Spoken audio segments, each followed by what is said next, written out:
Matthew chapter 5. Now when Jesus saw the crowds, he went up on a mountainside and sat down. His disciples came to him, and he began to teach them. He said, "Blessed are the poor in spirit, for theirs is the kingdom of heaven. Blessed are those who mourn, for they will be comforted.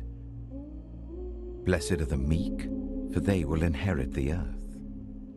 Blessed are those who hunger and thirst for righteousness, for they will be filled. Blessed are the merciful, for they will be shown mercy. Blessed are the pure in heart, for they will see God. Blessed are the peacemakers, for they will be called children of God. Blessed are those who are persecuted because of righteousness, for theirs is the kingdom of heaven.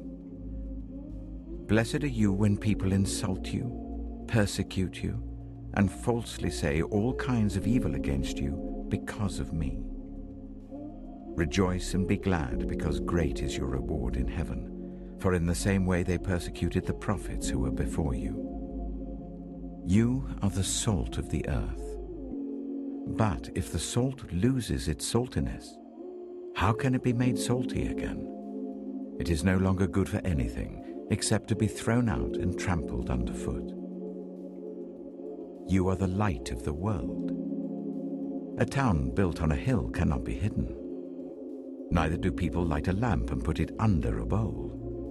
Instead, they put it on its stand, and it gives light to everyone in the house. In the same way, let your light shine before others, that they may see your good deeds and glorify your Father in heaven.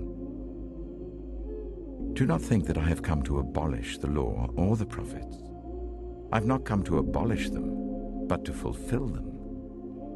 For truly I tell you, until heaven and earth disappear, not the smallest letter, not the least stroke of a pen will by any means disappear from the law until everything is accomplished.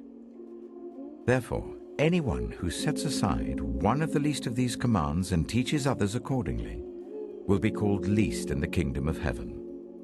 But whoever practices and teaches these commands will be called great in the kingdom of heaven. For I tell you that unless your righteousness surpasses that of the Pharisees and the teachers of the law, you will certainly not enter the kingdom of heaven. You have heard that it was said to the people long ago, "You shall not murder, and anyone who murders will be subject to judgment." But I tell you that anyone who is angry with a brother or sister will be subject to judgment. Again, anyone who says to a brother or sister, "Raka," is answerable to the court, and anyone who says, "You fool," will be in danger of the fire of hell. Therefore, if you are offering your gift at the altar and there remember that your brother or sister has something against you, leave your gift there in front of the altar.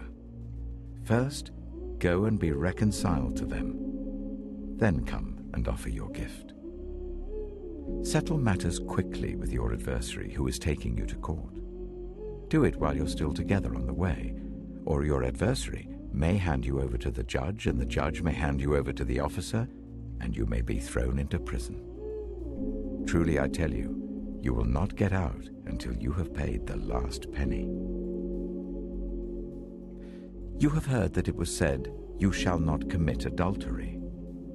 But I tell you that anyone who looks at a woman lustfully has already committed adultery with her in his heart.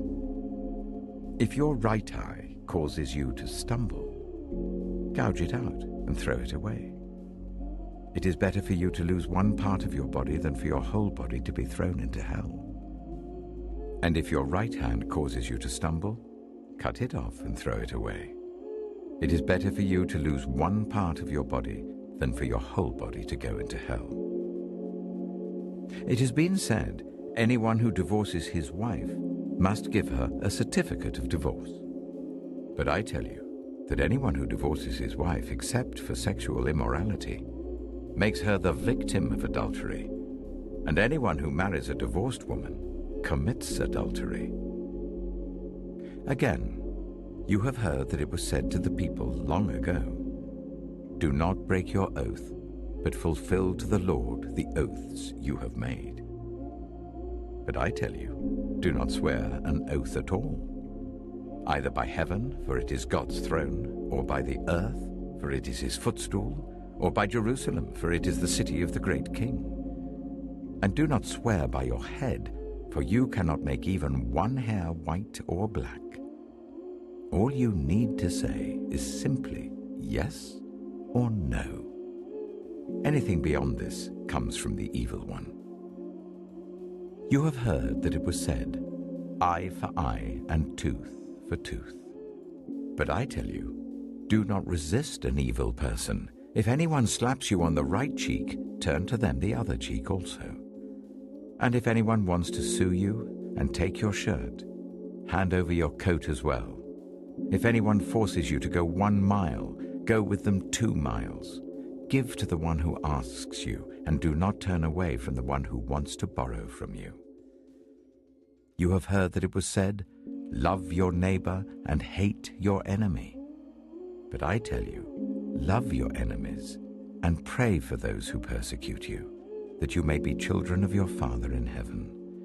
He causes his sun to rise on the evil and the good, and sends rain on the righteous and the unrighteous.